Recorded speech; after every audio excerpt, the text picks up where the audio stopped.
अच्छा ये फिजिक्स के अंदर जो है second year physics nuclear radiation है। इसमें सारा का सारा जो डिपेंडेंट है वो किस पे होगा, न्यूक्लियस पे होगा। न्यूक्लियस इससे पहले क्या पता होना चाहिए एटम का।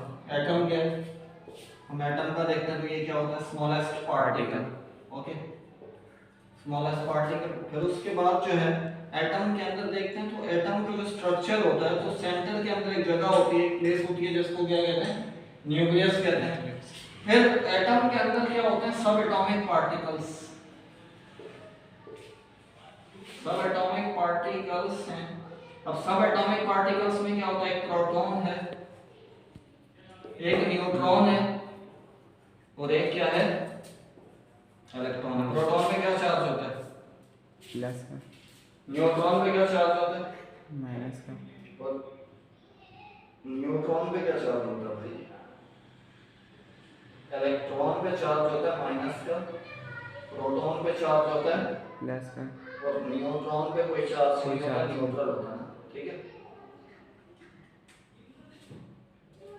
न्यूट्रॉन पे कोई चार्ज नहीं होता। प्रोटॉन पॉजिटिव चार्ज पार्टिकल, ये न्यूट्रल होता है और इलेक्ट्रॉन क्या होता है, नेगेटिव चार्ज पार्टिकल। मतलब तीन सब एटॉमिक पार्टिकल्स देखें अगर तो एटम के क्या हैं, प्रोटॉन, इलेक्ट्रॉन, न्यूट्रॉन है।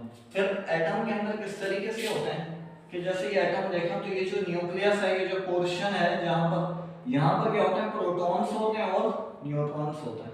ठीक है, पॉजिटिव चार्ज पार्टिकल्स और न्यूट्रॉन्स होते हैं और इलेक्ट्रॉन्स काम कर रहे होते हैं, रिवॉल्व कर रहे होते हैं। ये एटम के अंदर देखा न्यूक्लियस है तो न्यूक्लियस के अंदर क्या है, प्रोटॉन, न्यूट्रॉन। असल में पढ़ना इसी को है, न्यूक्लियस के अंदर पढ़ना है क्योंकि न्यूक्लियर फिजिक्स है, न्यूक्लियर रेडिएशन है चैप्टर का नाम, तो इस पे डिपेंड है।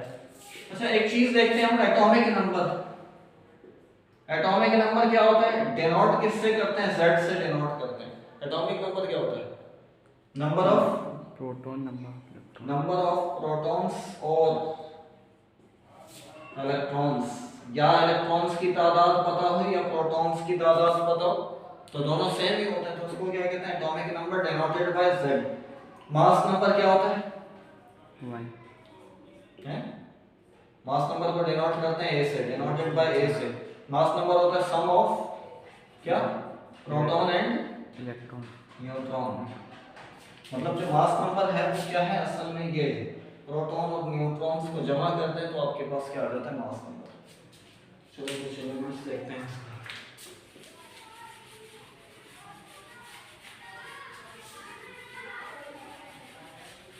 इधर देखते हैं, कोई एटम लेते हैं, कार्बन लिया जैसे कार्बन है, इसका एटॉमिक नंबर है 6, मास नंबर है 12। ओके, मास नंबर है 12, एटॉमिक नंबर है 6। अब हमें मालूम करना है प्रोटॉन भी इसके अंदर कितने हैं, इलेक्ट्रॉन भी कितने हैं और न्यूट्रॉन भी कितने हैं।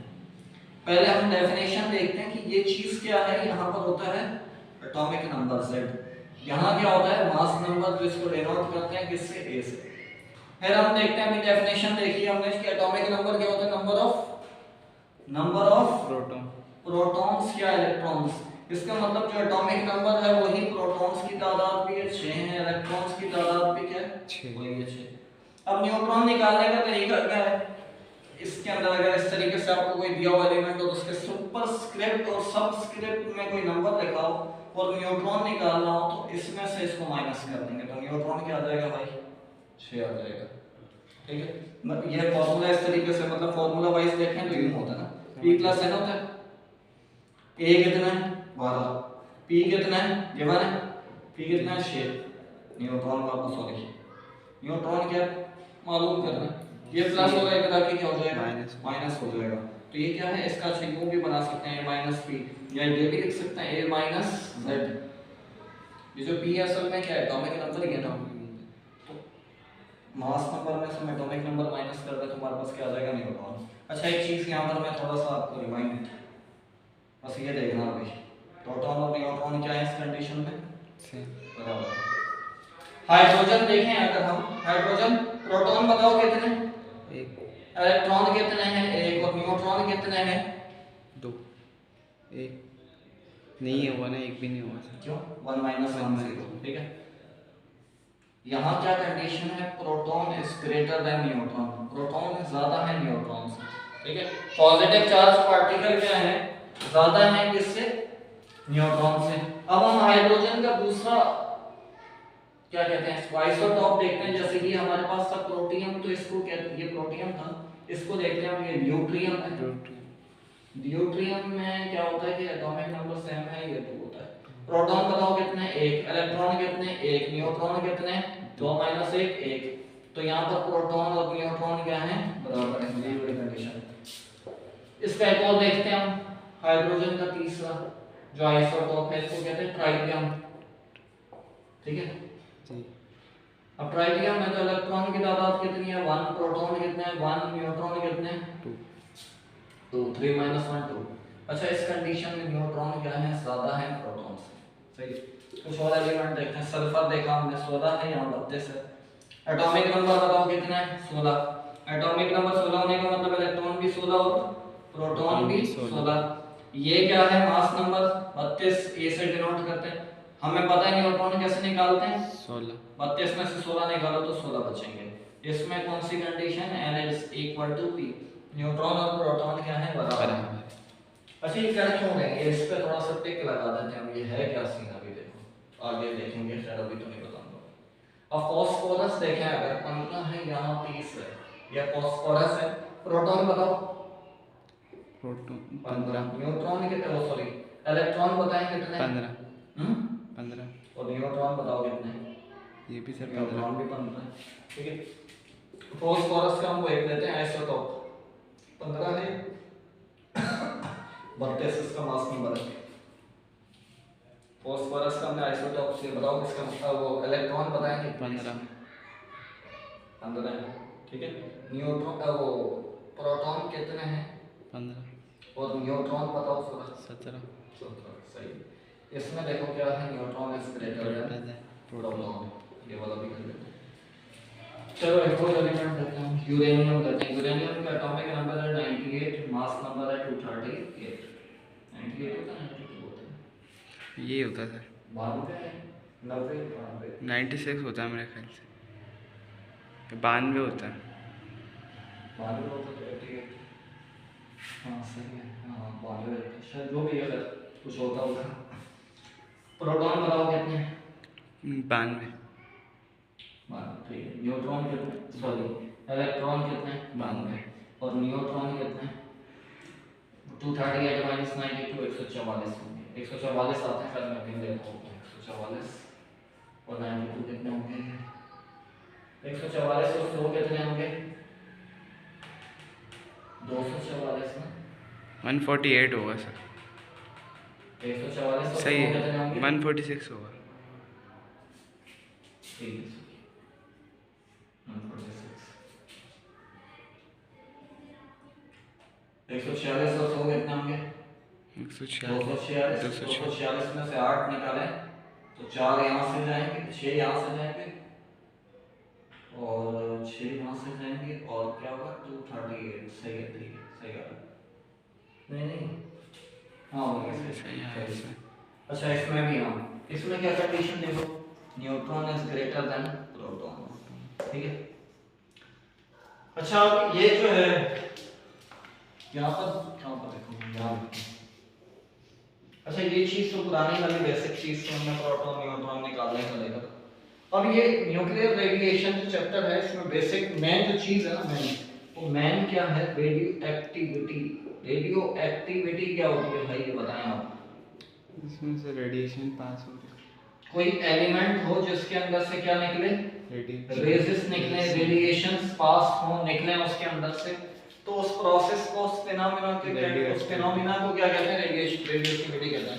मतलब the process in which those elements emits the radiation from inside the nucleus is known as radioactivity। मतलब न्यूक्लियस के अंदर से क्या निकले, रेडिएशंस निकले, तो उसको क्या कहते हैं, उस प्रोसेस को रेडियोएक्टिविटी कहते हैं। अच्छा, उसके बाद जो है हम देखते हैं रेडियोएक्टिव एलिमेंट क्या होते हैं। रेडियोएक्टिव एलिमेंट्स क्या होते हैं, वो एलिमेंट्स जो क्या करें, रेडिएशन निकाले अपने अंदर से, हमको रेडियोएक्टिव एलिमेंट कहते हैं। मतलब क्या डेफिनेशन होगी तो क्या होगी, Those elements emit the radiation from inside is known as radioactive elements या radioactive isotopes भी कहते हैं उसको ना, ठीक है। अब क्या था इसमें, हाँ अच्छा ये वजह क्या होती है, कौन से एलिमेंट्स होते हैं जो रेडियोएक्टिव होते हैं। तो पहली चीज जो आपको देखने में आएगी कोर्स क्या था उसके अंदर, टेक्स्ट के अंदर, वो वाले एलिमेंट्स, पहला जो हम स्टेप लेते हैं, वो वाले एलिमेंट्स जिनका एटॉमिक नंबर जो है वो क्या हो 82 या 82 से ज्यादा हो, ठीक है। मतलब those elements whose atomic number is greater than or equal to 82 वो अपने अंदर से क्या निकालते हैं, रेडियो एक्टिविटी या रेडिएशंस निकालते हैं, और उनके अंदर जो प्रोसेस होता है, वो फेनोमेना जो होता है वो क्या होता है, रेडियो एक्टिविटी का होता है। मतलब क्या है, अगर कुछ एलिमेंट्स अपने अंदर से रेडिएशंस में एमिट करें ना, रेडिएशंस निकालें, तो हम देखते हैं कि वहां पर वो ज्यादातर तकरीबन एलिमेंट कौन से होते हैं जिनका एटॉमिक नंबर क्या है 82 से ज्यादा है। एटॉमिक नंबर 82 से ज्यादा होने का मतलब कि प्रोटॉन्स की तादाद कितनी होगी, 82। प्रोटॉन्स की तादाद, प्रोटॉन्स की तादाद कम होगी, ये z लिखना है। एटॉमिक नंबर 82 से ज्यादा होने का मतलब क्या है, प्रोटॉन जो है वो 82 या 82 से ज्यादा होना चाहिए उनके अंदर। प्रोटॉन्स की तादाद कम होगी, न्यूट्रॉन्स की तादाद ज्यादा। क्या, प्रोटॉन्स की तादाद कम होगी ना? नहीं अभी तो हम दूसरा पार्ट बता देखो, यही ये तो सिंपल नहीं, देखो ये तो पहला है ना, कुछ जो वो वाले एलिमेंट जिनका एटॉमिक नंबर क्या है 82 से ज्यादा, 82 से एटॉमिक नंबर ज्यादा होने का मतलब एटॉमिक नंबर का एटॉमिक नंबर की डेफिनेशन क्या है, number of protons is known as atomic number. तो इसका मतलब यह है कि प्रोटॉन जिनके पास 82 से ज्यादा हो तो वो रेडियोएक्टिविटी का प्रोसेस करेंगे, रेडिएशंस निकालेंगे। फिर दूसरा, अच्छा ये एक वो है। अब दूसरी कंडीशन हम देखते हैं, जिनका एटॉमिक नंबर क्या हो 82 से ज्यादा, 82 से ज्यादा हो। अच्छा 82 से ज्यादा होने का मतलब क्या है कि उनके पास प्रोटॉन्स की तादाद भी क्या होनी चाहिए, 82 से ज्यादा होनी चाहिए। चले आते हैं अभी कुछ एलिमेंट लेके हम देखते हैं। कार्बन पे आते हैं, कार्बन पे आते हैं तो कार्बन देखते हैं कि रेडियोएक्टिव एलिमेंट है या नहीं है, तो ये नहीं है, नहीं है।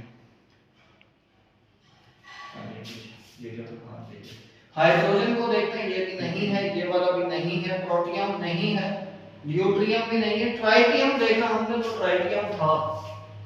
ट्राइटियम को दूसरा नाम ट्राइटियम का क्या होता है, रेडियो एक्टिव हाइड्रोजन। इसका जब आप नाम पढ़ते हो ना isotopes chemistry second year chemistry के अंदर, तो वहां पर जो आइसोटॉप्स पढ़ते हैं, 3 आइसोटॉप्स, प्रोटियम, ड्यूट्रियम, ट्राइटियम, इसको कहते हैं ऑर्डिनरी हाइड्रोजन या हैवी हाइड्रोजन। सॉरी, ये हैवी हाइड्रोजन और ये क्या होता है, रेडियो एक्टिव हाइड्रोजन। इसके अंदर से रेडिएशंस निकलती है। अब रेडिएशंस निकल रही हैं तो ये वाली कंडीशन तो सेटिस्फाई नहीं होगी। क्या मतलब है इसका कि प्रोटॉन्स उसमें 82 से, अभी यहां तो है ही प्रोटॉन, हाइड्रोजन है तो इसका मतलब एटॉमिक नंबर 1 है, एटॉमिक नंबर चेंज नहीं होगा तो एक है, इसके पास तो प्रोटॉन ही है, क्या मतलब रेडिएशंस निकल रहा है। चलो इस पे आते हैं, ये तो चलो हो गया, एक और देखते हैं। इस पे आते हैं, अगर हम फास्फोरस ये वाला देख लो, ये भी रेडियोएक्टिव एलिमेंट है। फिर हम किसको देखें, यूरेनियम को देखें, तो यूरेनियम तो है ही मशहूर जो एलिमेंट है, जो फेमस एलिमेंट है फॉर रेडियोएक्टिविटी, जो प्रोसेस है उसके लिए, रेडिएशंस के लिए, न्यूक्लियर फिजिक्स के लिए, यूरेनियम बॉम्ब जिसको कहते हैं, तो ये। अच्छा अब कंडीशन देखें हम, इसमें हमने देखा proton neutron, neutron is greater than proton, जहां न्यूट्रॉन की तादाद प्रोटॉन से ज्यादा है, इसको देखा। फिर इस पे आए हम, तो इसमें भी यही कंडीशन हो रही थी कि न्यूट्रॉन्स की तादाद प्रोटॉन से क्या है, ज्यादा है। इसमें आए तो इसमें भी यही कंडीशन है कि न्यूट्रॉन्स की तादाद क्या है, प्रोटॉन से ज्यादा है। तो वो वाले एलिमेंट जिनके अंदर न्यूट्रॉन्स ज्यादा हों किससे, प्रोटॉन से, तो वो क्या है, वो रेडियोएक्टिव एलिमेंट, मतलब अपने अंदर से रेडिएशंस को क्या करेंगे, एमिट करेंगे। बेशक उनके पास प्रोटॉन्स की तादाद क्या हो, कम हो, किससे 82 से कम हो, तब भी चलेगा। अब फास्फोरस है, अब ये मैंने फास्फोरस का ये एलिमेंट लिखा, ये क्या है, फास्फोरस का एक आइसोटॉप्स है, ठीक है। आइसोटॉप्स क्या होते हैं, आइसोटॉप्स किसको कहते हैं, इसको देख के बताओ जरा, रुको एक सेकंड। ये एक हाइड्रोजन का आइसोटॉप्स है। पहले ये बताओ ये होता क्या है, यहाँ पर क्या लिखते हैं, प्रोटॉन, अरे प्रोटॉन एटॉमिक नंबर, और यहाँ क्या लिखते हैं, मास नंबर, मास नंबर। यहाँ पर मास नंबर, यहाँ mass number, atomic number.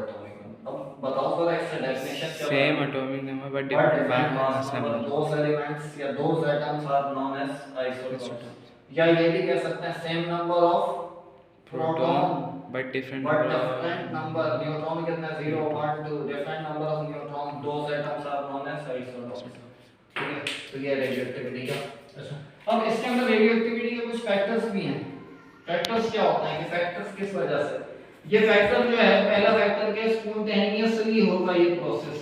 Spontaneously का मतलब क्या भाई? स्पॉन्टेनियसली का मतलब है ये खुद ब खुद होता है, ये करवा नहीं सकते आपके भाई रेडिएशंस निकलवा किसी एलिमेंट के ऊपर बैठ के या आग में डाल दिया इधर उधर कर दिया। दूसरा ये है कि इस पे जो है एक्सटर्नल फोर्स लगी नहीं, फोर्स नहीं, एक्सटर्नल इफेक्ट नहीं होता इस पर।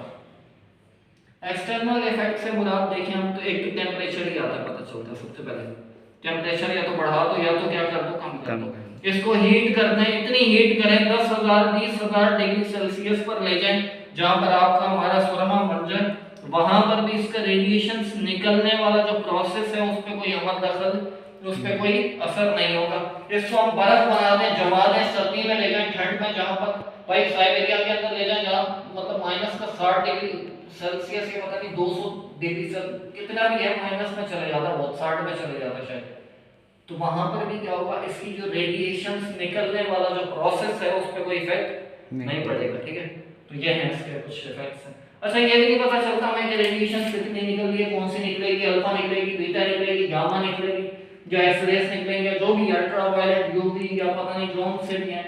ठीक है, ये रेडिएशंस निकलने का भी नहीं पता। बस इसमें ये करते हैं